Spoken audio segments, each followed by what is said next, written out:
ครับครับลุงที่เพิ่นเก็บโทรศัพท์บ่าวสมัยได้นะเพิ่นเนาะก็ถ้าหากว่าผู้ใดผ่านมาที่ก็จำหน้าลุงเพิ่นได้นะครับเด้อ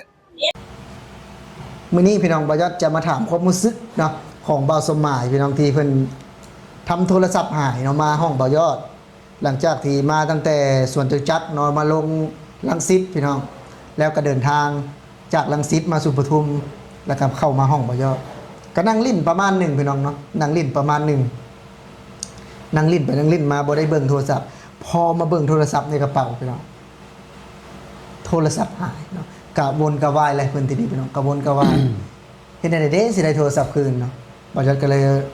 ชวนเพิ่นเนาะไปอยู่ไอ้ท่ารถเนาะท่ารถรังสิตนี่พี่น้องท่ารถจากปทุมไปรังสิตเนาะอยู่ไกลบ่ยอดอยู่นี่ก็เลยได้โทรศัพท์คืนมาเนาะซึ่งว่ามื้อนี้บ่ยอดอยากจะถามความรู้สึกเพิ่นเนาะที่ได้มาสัมผัสน้ำจิตน้ำใจของคนไทยแบบนี้แล้วเป็นแนวใดน้องบ่ยอดจะมาถามความรู้สึกของบ่าวสมัยสวัสดีครับบ่าวสมัยครับสวัสดีครับสวัสดี FC บ่าวยอดทุกคนนะครับเป็นในความรู้สึกมื้อนี้นะ ที่ได้โทรศัพท์คืนมานะดีใจหลายทีแรกอาคิดบอกว่าสิได้โทรศัพท์คืนตอนแรกมันบ่คิดซ้ำว่าสิได้อีกคืนนะถ้าเป็นบ่อื่นคือสิบ่ได้ว่าง่ายๆคันคือคันเพชรเล็กจันคิดว่าคันเป็นบ่อื่นคือบ่ได้บ่าวสมัยนี่เคยเฮียมาก่อนบ่หรือว่าแนวเคยเฮียอยู่แถวบ้านอ๋อเคยมีโอกาสแบบว่าเคยมีประสบการณ์ว่าโทรศัพท์เฮียตอนอยู่บ้านแม่นแล้วเป็นได้คืนบ่ได้หายเฮียจะใช้ตอนน่ะเฮียอยู่คิวรถบ่หรือว่าไงเฮียอยู่น้ำร้านขายของนะร้านขายของซ้ำแล้วบ่ได้คืนมาบ่ได้มันไผเอาไปก็สิวัยรุ่นแค่นั้นแหละเอาคนมันหลายเนาะอยู่น้ำร้านบัดนี้บ่ได้ส่งคืนเลยบ่ได้ส่งแล้วบ่าวสมัยนั้นแบบว่าก็บ่ได้คืนก็บ่เป็นหยังเนาะทีแรกเนาะมาอยู่นี่พอทีนี้เอาเบอร์โทรไปเพิ่นว่าได้กับบ่าวสมัยเบอร์โทรไปตอนโทรไปเพิ่นว่าอยู่ไสเพิ่นว่ามาสมัยกันเลยบอกว่าอยู่นี่แล้วซอยลมเย็นนี่แล้วอ่ะอยู่รังสิตนี่แหละปทุมปทุมนี่ก็เลยบอกว่าออกมาเลยเพิ่นว่ายางต้องมาเลยเพิ่นก็คือเพิ่นสิจอดท่าอยู่หน้าเพิ่นก็ยังบ่ออกรถเพิ่นรอให้เจ้าของโทรศัพท์โทรไปหานี่ก็คือหลังจากที่ย่านบ่ได้นะว่าสมัยนะแม่นย่านบ่ได้ย่านบ่ได้แล้วเลยกังวลกังวายอยู่ในห้องอยู่ปวดอยู่จังซั่นนะบัดนี้บ่ยอดก็เห็นบ่าวสมัยนะบ่าวสมัยเครียดแล้วพอบ่าวสมัยนี่มาฮอดห้องบ่ยอดก่อนแล้วเนาะก่อนที่จะมาเบิ่งโทรศัพท์ในกระเป๋าว่าโทรศัพท์หายเนาะเพิ่นมาห้องบ่ยอดแล้วพอทีเพิ่นก็กระวนกระวายนะบ่ยอดก็ชวนเพิ่นไปท่ารถเนาะก็พาเดินทางไปแล้วก็หาเบอร์ไปนำเบอร์โทรศัพท์เพิ่นมีโทรศัพท์2เครื่องนั่นเนาะโทรศัพท์เครื่องที่เฮียนะครับเป็นเครื่องใหม่เนาะเครื่องนี้เนาะเครื่องนี้เป็นที่เฮียเนาะเพิ่นก็ได้คืนมา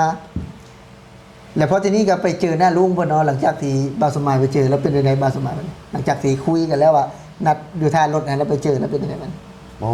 เพิ่นก็ดีเนาะเพิ่นก็ว่าเพราะว่าแม่นเพิ่นบ่ได้ยืนให้เฮาเลยเด้สิไปเจอว่าแม่นเจ้าของโทรศัพท์แท้บ่เพิ่นพายางเขาไปหาหัวหน้าเพิ่นอีกเด้อ๋อเข้าไปในม่องซื้อตั๋วรถพุ่นแม่นอ๋อเพื่อความโปร่งใสเนาะโปร่งใสเนาะและเพิ่นก็ให้หัวหน้าเพิ่นถ่ายรูปให้พร้อมได้ถ่ายรูปให้พร้อมมันเนี่ยเพิ่นจะได้ว่าเพิ่นเลยมาบอกว่าลองโทรเขาอีกทีนึงดูเพิ่นว่าบ่าวสมัยก็ลองโทรเขาไปอีกแต่ได้แม่นว่าเป็นเจ้าของจริงบ่เพื่อความสะดวกสบายทั้งสองฝ่ายแบบนี้นะก็คือบ่าวสมัยก็ในที่สุดเนาะพี่น้องก็ได้โทรศัพท์คืน โดยที่ลุงเนาะที่เพิ่นมีน้ำจิตน้ำใจที่เพิ่นขับรถเนาะจากท่าปทุมเนาะไปฟิวเจอร์รังสิตเนาะพี่น้องที่เพิ่นขับวนแถวนี้แหละพี่น้องเนาะเดี๋ยวผมจะขึ้นคลิปให้เบิ่งเนาะขึ้นคลิปให้เบิ่งคือจังเป็นความประทับใจบ่าวสมัยอยากขอบคุณนี่แหละครับน้ำใจคนไทยน้ำใจลุงผู้ที่เก็บโทรศัพท์ได้ก็ขอบคุณเนาะคุณลุงแล้วก็ขอบคุณในน้ำใจของคุณลุงหลายๆที่ว่าเก็บโทรศัพท์ได้แต่ว่าเพิ่นก็รอส่งให้คืนเนาะน้ำใจคนไทยยิ่งใหญ่กว่าภูเขาอีหลีถ้าเป็นบ่อนอื่นคือบ่าวสมัยบ่คิดเลยว่าสิได้คืนหรือบ่แบบนี้นะ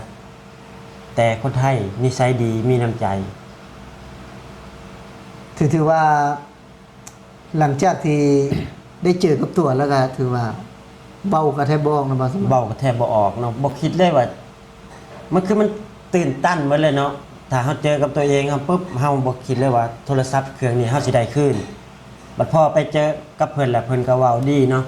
นิสัยดีคนไทยนิสัยดีถ้าเฮาเฮ็ดให้เพิ่นดีเพิ่นก็ดีนํเนาะ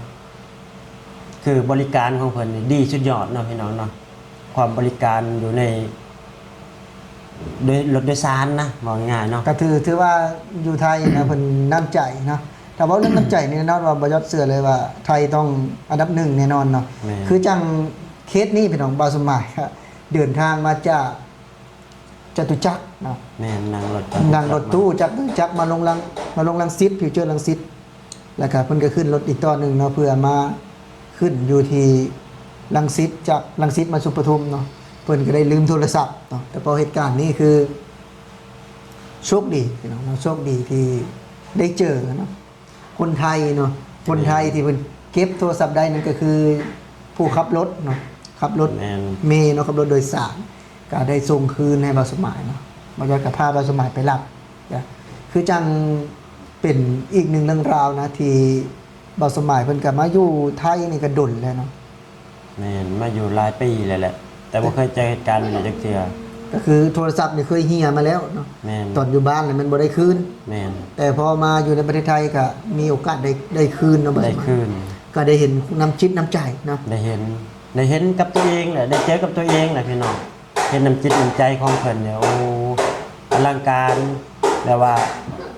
น้ำใจดีมีน้ำใจบอกคำเว้าคำจานี่โอ้ยบ่ได้ว่าสิเว้าหายเฮาได้เว้านํเฮาดีปันเพิ่นขายโทรศัพท์ให้เฮาเนาะเว้าง่ายๆ เว้านํเฮาดีว่าต่อไปเพิ่นก็บอกว่าให้เบิ่งระวังนั่นแหละพยายามเช็คของให้มันครบแล้วจังลงจากรถเพิ่นก็ อ๋อเพิ่นแนะนำอีกเนาะ แม่น คือบาวสมัยพี่น้องให้โทรศัพท์นี่นะบ่แม่นว่าเพิ่นสิหายเด้เพิ่นเก็บได้เพิ่นก็แนะนำว่าโอกาสหน้าเนาะ แม่น ควรจะ ระวังให้ดี ระวังให้ดีเนาะเวลาลงจากรถเนาะเพื่ออาจจะบ่แม่นเพิ่นเห็นเนาะหรือว่าอาจจะเป็นผู้โดยสารท่านอื่นหรือว่าเพราะว่าบ่แม่นมีแต่คนไทยแต่มันมีคนต่างดาวมีคนต่างชาติเนาะที่เดินทาง อาจจะบ่ส่งคืนก็ได้เนาะแต่ว่าคืออย่างคนไทยแน่นอนว่าถ้าหากว่าคนไทยเห็นแน่นอนว่า ถ้าเฮาติดต่อเพิ่นได้เนาะ เพิ่นต้องส่งคืน เพิ่นต้องซื้อและย่านแต่แบบว่าเพิ่นอาจจะบ่ได้เป็นคนพื้นที่นะมันสิลำบากตัวนั้น แม่นแม่น แต่คือนี่คือเจ้าแบบว่าผู้เพิ่นขับรถเนาะคือลุงเพิ่นเป็นผู้ขับรถเพิ่นก็เก็บได้เพิ่นก็รอส่งคืนปกติเพิ่นมีคิวที่จะไปอยู่แล้ว แม่น อันนี้เพิ่นก็รอส่งคืนว่า เจ้าของโทรศัพท์นี่จะ ติดต่อกลับ ติดต่อมาไหม บ่ เนาะหรือว่าเพิ่นก็รอรับอยู่เนาะเอาก็ถือว่าบ่สมหมายก็